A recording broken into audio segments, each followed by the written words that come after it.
fait d'aller beaucoup aux États-Unis m'a aidé, hein, parce que, par exemple, on fête aussi les 3 ans, de ChatGPT, hein. C'était, début décembre d'il y a 3 ans.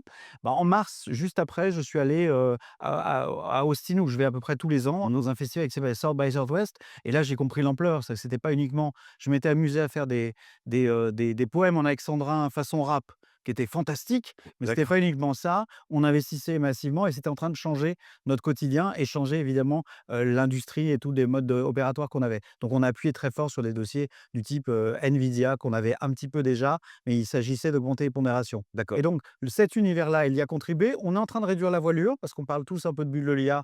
On pourra en reparler, mais honnêtement, on a des valorisations qui sont un petit peu tendues sur certains dossiers. Ce programme vous est présenté par Etero, Premier Ethereum, Treasury Company, coté en Europe.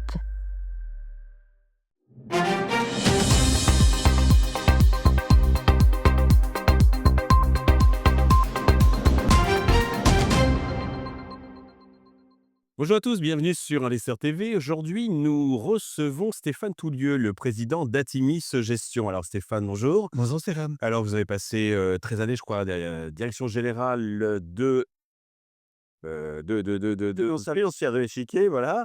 Et puis depuis 10 ans, vous présidez, contrôlez Atimis Gestion. Je crois que c'est 200 millions d'euros donc d'encours environ. Votre particularité, c'est que vous collaborez avec des gérants externes pour enrichir vos 4 fonds thématiques. Alors, il y a de mémoire Millennials, Trend Center Europe, Better Life et Industrie 4.0 dont on va parler aujourd'hui, car les performances sont assez remarquables. C'est un fonds qui a été créé il y a environ 6 ans. La perf depuis la création, c'est 109%. Sur 3 ans, on est à 66%. Cette année, environ, on est à 8%. Alors, je précise bien que ce n'est pas de la recommandation d'achat, ni du conseil d'investissement, que les performances passées ne présagent pas des performances futures.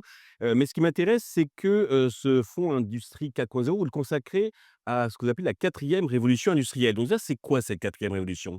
Alors, pour faire très simple, c'est la digitalisation de l'appareil industriel. Pour être très clair, c'est l'immersion du digital dans le monde de la production et aussi la connectivité. C'est la possibilité d'échanger entre les machines et les hommes via le digital. Et donc ça, c'est quelque chose que j'ai découvert il y a... En fait, le fonds a 7 ans précisément. Il a eu 7 ans le 30 novembre dernier. Je le sais parce que c'est l'anniversaire de ma maman, donc ça me parle. En fait, l'idée m'est venue en 2018 à Las Vegas, lors du CES. Et j'avais très envie soit de faire un fonds robotique, soit de faire un fonds, intelligence artificielle. Mais ce sont des secteurs qui sont un petit peu ténus. Alors, intelligence artificielle, tout le monde en parle aujourd'hui, mais à l'époque, il y avait peu de valeurs éligibles. Tout à fait, oui. Et puis ça se passe toujours de la même manière. Les flux arrivent, les performances sont au rendez-vous, les flux repartent, il y a plus de performance. Et moi, je voulais faire quelque chose dans la durée. Et ma lecture préférée, qui est véhicule d'enthousiasme et d'optimisme, parce que moi, je suis naturellement un optimiste, un peu comme tous les entrepreneurs, je crois, ça vous pouvez l'attester. Eh bien, je lis l'usine nouvelle et dans l'usine nouvelle, il y avait cette industrie 4.0, un concept né au début des années 2010 en Allemagne. Digitalisation de l'appareil industriel qui entraîne l'innovation et ça permet d'avoir toute la chaîne. C'est qu'on va pas uniquement faire de la tech, de l'IA, et du cloud, mais on va aller aussi jusqu'aux robots, y compris les utilisateurs de Voilà. cette industrie 4.0, l'aéronautique, la défense. On va en parler dans un Et la instant, techno, j'imagine. donc avec une véritable donc, application donc, au Dans quotidien de l'industrie, voilà. l'industrie, et cetera. Donc alors quels sont les secteurs, les tendances, quelques exemples d'entreprises qui ont permis d'atteindre ces performances? Alors, bah, sur les 3 dernières années, pour être très clair, puisque vous avez la gentillesse de citer nos performances sur les 3 dernières années, il y a on est assez équilibré. En fait, il y a d'une part l'IA, la tech, hein, très certainement et le fait d'aller beaucoup aux États-Unis m'a aidé, hein, parce que, par exemple, on fête aussi les 3 ans, de ChatGPT, hein. C'était, début décembre d'il y a 3 ans. Bah, en mars, juste après, je suis allé, à Austin où je vais à peu près tous les ans, dans un festival qui s'appelle South by Southwest et là, j'ai compris l'ampleur. Ça c'était pas uniquement je m'étais amusé à faire des poèmes en alexandrin façon rap qui étaient fantastiques, mais c'était D'accord. pas uniquement ça. On investissait massivement et c'était en train de changer notre quotidien et changer évidemment, l'industrie et tous les modes, opératoires qu'on avait. Donc on a appuyé très fort sur des dossiers du type, Nvidia qu'on avait un petit peu déjà, mais il s'agissait d'augmenter les pondérations. Et D'accord. donc cet univers-là, il y a contribué. On est en train de réduire la voilure parce qu'on parle tous un peu de bulle de l'IA. On pourra en reparler, mais honnêtement, on a des valorisations qui sont un petit peu tendues sur certains dossiers. Mmh. Donc on a un peu un gros quart IA Tech qui a très, très bien fonctionné pour nous. Un peu moins de 30, ça fait beaucoup, d'aéronautique et défense. Ça a été un contributeur fantastique. L'aéronautique civile vit un super cycle actuellement. Le monde entier veut voyager. Alors, il y a presque qu'en France qu'on interdit aux gens de voyager en avion, hein, en interdisant les vols courts. Ouais. Le monde entier veut voyager. Il y a eu finalement, pendant le Covid, un problème de fermeture des usines qui a fait qu'il y a un goulet d'étranglement qui s'est créé. Et puis, il y a une tendance très importante, parce que j'aime beaucoup aussi la notion d'environnement, c'est que les gouvernements mettent des normes de plus en plus difficiles, enfin des contraintes, et donc on a renouvelé les flottes. C'est-à-dire qu'on ne peut pas juste acheter des vieux coucous pour faire voyager des gens en Inde. Les Indiens achètent des coucous tout neufs chez Airbus ou chez Boeing, et toute la filière fonctionne extrêmement bien.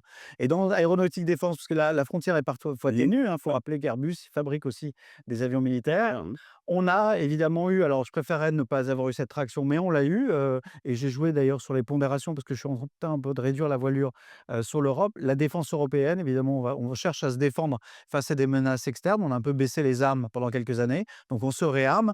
Ça a été une pondération relativement importante qui a réduit récemment. Et puis la défense américaine, donc ça a été 2 axes de traction. Et puis dernier axe, c'est le troisième tiers finalement qui a bien fonctionné, même s'il y a quelques options à côté, qu'on évoquera peut-être tout à l'heure sur l'avenir, Oui. c'est les, biens d'équipement. Alors notamment, comment fabriquer des usines, comment électrifier notre économie. Ça a très, très bien fonctionné aussi. Quel genre de société, par exemple? Alors on a Eaton, on a Schneider Electric, pour parler de valeurs françaises, on a Legrand qui a très bien fonctionné, un peu moins ces dernières semaines, mais qui nous a bien tiré. Siemens en Allemagne a été un contributeur, très important, et donc ces acteurs-là ont très, très bien fonctionné. Ce sont des acteurs qui vont, par exemple ABB, alors même s'ils viennent de vendre leur filiale robot, ils ont gagné beaucoup d'argent sur les robots, l'automatisation. D'accord. Il y a un phénomène important sur lequel qui nous a aidés aussi, c'est ce qu'on appelle le reshoring, c'est-à-dire la réindustrialisation, pour faire très clair. Alors ça a été poussé aux États-Unis énormément par Donald Trump, mais en Europe, les pays européens ont souhaité, pour dans les domaines à plus forte valeur ajoutée, réinternaliser finalement la production à forte valeur ajoutée, et donc ça a très bien fonctionné pour les capital goods, oui. Alors ça, c'est ce qui a bien marché. Là, vous disiez que vous allégez, c'est pour arbitrer. Sur quoi vous portez sur, 2026? Ouais, 2026, il y a des options, et puis il y a des convictions. Dans les convictions, là où on a remis, appuyé très, très fort, c'est l'univers de l'énergie. L'énergie, alors dans tous les domaines, déjà début d'année, on a commencé à faire du nucléaire. Pourquoi? Parce que, la consommation, par exemple, américaine des data centers, elle est de 4 de la consommation électrique, et on se projette à entre 12 et 14. Il y a plein d'études qui se Donc il battent va un peu. falloir créer cette, Et donc là, il y a électricité. Mmh. énormément de besoins d'électricité. On a remis récemment du First Solar. Alors, Donald Trump tapait, sur les énergies alternatives, mais il y a tellement besoin d'électricité qu'on a mis du First Solar dans le domaine du solaire. Et puis on a mis des acteurs qui sont un petit peu plus techniques, qui sont comme GE Vernova, qui gagnait 15 hier. Je ne sais pas quand cette vidéo sera diffusée, mais c'est d'une vraie satisfaction depuis qu'on en a, ou du Siemens Energy, des acteurs qui sont dans le domaine des turbines, donc un petit peu plus loin, mais qui sont dans toute cette filière-là. Cette électrification de notre économie, et rien ne va l'arrêter. C'est-à-dire on peut penser qu'on a un surinvestissement dans le domaine, aujourd'hui, de l'IA, peut-être, c'est à discuter, mais la réalité, c'est qu'on est tous en train de IA, il y a surconsommer. besoin de data On a besoin de data avec center, la digitalisation. et donc toute la filière est concernée, donc on va peut-être avoir un peu de volatilité, mais moi je suis convaincu qu'on va avoir de plus en plus de consommation d'électricité. C'est un sujet, lors d'une conférence aux États-Unis à New York, un des patrons d'une agence à l'énergie américaine avait dit: «On est en Virginie sur un sujet. Est-ce qu'on doit, si demain il y a pénurie d'électricité, ce sera les particuliers ou les data centers?» Sachant que qui a le plus de moyens financiers? On est obligé de produire, hein, typiquement, et donc on Et réactive. puis les particuliers préférant peut-être avoir les données que, quitte à s'égarer à la bouche, Et ouais, pour les c'est un très bon point. Mais en tout cas, dans cet univers-là, et dans les autres univers, il y a un univers sur lequel on tourne actuellement, qui est l'automobile, qui a été massacré, ah, et sur lequel, c'est vrai que bon, il y a évidemment la menace chinoise. On a eu du BYD, on en a plus, on a plutôt bien vendu, cet grand acteur chinois. Mais si on a un peu d'éclaircie, en tout cas sur les émissions et sur les règles, de mode de fonctionnement, on a repris une ou 2 lignes. J'ai du Toyota déjà depuis plusieurs mois, mais on a repris une ou 2 lignes en France, pour les citer, Renault et Stellantis. On se dit: «Bah, s'il y a une éclaircie, les valorisations, on est au tapis», ouais. typiquement. Et j'ai du General Motors depuis plusieurs semaines, depuis plusieurs mois. Marie Barra, qui est la patronne de General Motors, est quelqu'un d'absolument fantastique. Aujourd'hui, les contraintes environnementales ont été allégées. Il y a plus de subventions aux États-Unis. C'est un pays libre. Hem, je ne vais pas faire l'appel Alors aux. justement, donc vous l'avez dit d'ailleurs, vous êtes souvent donc aux États-Unis, pas seulement à New York et San Francisco, plutôt, au cœur de l'Amérique donc, industrielle. Qu'est-ce qui vous frappe quand vous êtes là-bas? Bah, moi, ce qui me frappe, alors, moi, j'aime bien parce que c'est le pays de la liberté. Alors, la liberté, c'est bien, c'est dans la devise de la France, on commence par liberté, hein, parfois on oublie un peu cette partie-là. Moi, ce que j'aime, c'est l'optimisme. Je j'adore l'optimisme. Le le goût pour les entrepreneurs et la réussite, il y a pas de jalousie. Quelqu'un qui a réussi, c'est formidable. C'est pas, on va essayer de lui prendre un peu d'argent. Et cette dimension-là, elle est superbe. Et aussi, c'est un aspirateur de talent au niveau mondial. Alors ça, c'est un petit sujet, que j'ai, c'est que quand l'administration Trump prend 100 000 $ par an pour les ingénieurs, pour les entreprises qui les embauchent, je trouve ça un peu dommage parce qu'il faut se souvenir qu'un jour, Sundar Pichai, qui est le patron de Google, il est rentré aux États-Unis, il est devenu patron de Google. Satya Nadella, le patron de Microsoft, c'est pareil. L'aspirateur à talent, c'est absolument fantastique. Moi, je vais beaucoup à des conférences, je discute beaucoup avec des gens, j'écoute énormément ce qui se dit. Je suis parfois étonné, pris à contre-pied. Par exemple, je me plaignais auprès d'un copain à New York qui est totalement démocrate, très à gauche. Je lui disais: «Vous savez, les tarifs, c'est quand même un peu dégueu», et sa réponse immédiate, c'était de me dire: «Mais vous avez exporté chez nous pendant des années, on a des déficits, il est temps que vous payiez un petit Ils peu». sont pragmatiques. C'est sa réponse, voilà, ils sont pragmatiques. Donc ça, j'aime beaucoup, ça c'est assez fantastique, et c'est vrai que dans la liberté, à un moment, quand, Donald Trump dit, je reviens sur Mary Barra, sur General Motors: «Vous, en votant pour moi, vous pourrez acheter la voiture que vous voulez». Ah, ça fait réfléchir. Alors je pense qu'il faut des contraintes environnementales quelque part, parce qu'on peut pas faire n'importe quoi, mais quelque part reprendre cette liberté, avancer, innover, j'adore ça, ouais, Bah, alors du coup, vous devez énormément souffrir quand vous venez ici? Alors, je souffre actuellement énormément. Ça, c'est sûr que moi, je pense que, j'ai un regard sur les politiques en France qui est horrible, hein. Si on savait ce que je pense. Ouais, mais bon, j'ai et surtout, là, en septembre, j'étais aux États-Unis au moment Même où, quand on est aux États-Unis, on peut avoir le même, ouais, mais quand vous êtes aux c'est États-Unis, encore pire. vous regardez les news, et les news américaines, il y a de l'horreur, il y a des problèmes liés au changement climatique, il y a des problèmes liés, enfin, des accidents, il y a une criminalité qui existe et compagnie, mais ils trouvent toujours un type, un héros ou une femme qui va sauver des gens, ils trouvent toujours un point extrêmement positif, un nouveau médicament qui va, enfin, donc il y a ce côté pendant. Ici, de la presse, c'est que négatif, hein. D'ailleurs, ils appliquent en France la Donc ce que je totalement. veux dire, c'est encore pire, votre système est encore pire que nous, ceux qui ont moins aux États-Unis, donc et qui jugent le Et quand on vient ici, on voit que les politiques, moi, ce que j'ai une anecdote, enfin, c'est pas une anecdote. Je vais dans un Uber. Quand je prends un Uber, je discute toujours avec le chauffeur. C'est ce qu'il y a de plus intéressant. Et ben, le chauffeur, alors on peut le faire en français, le chauffeur haïtien qu'on peut avoir, le chauffeur bengali qu'on a d'origine bengali, parce que c'est toujours, ils prennent la nationalité américaine. Il connaît beaucoup mieux les actions. Il me pose des questions, il me demande des tuyaux, on est échange, que n'importe quel des 577 députés à Paris. d'accord. Donc ça, c'est spectaculaire. Et il a une culture économique qui est supérieure. Je pense des Il y a 2 aussi tiers des l'image du, députés. chauffeur de taxi Le chauffeur de qui joue taxi, en bourse et ouais, c'est pas qu'il joue en bourse, c'est qu'il a un plan d'épargne retraite à titre perso. il a besoin On a ah ouais. Et voilà, donc ils sont tous investis et ils connaissent bien l'économie. Et dans la partie, quand on voit le journal de la télé américaine, il y a une partie économique qui est de très bonne qualité.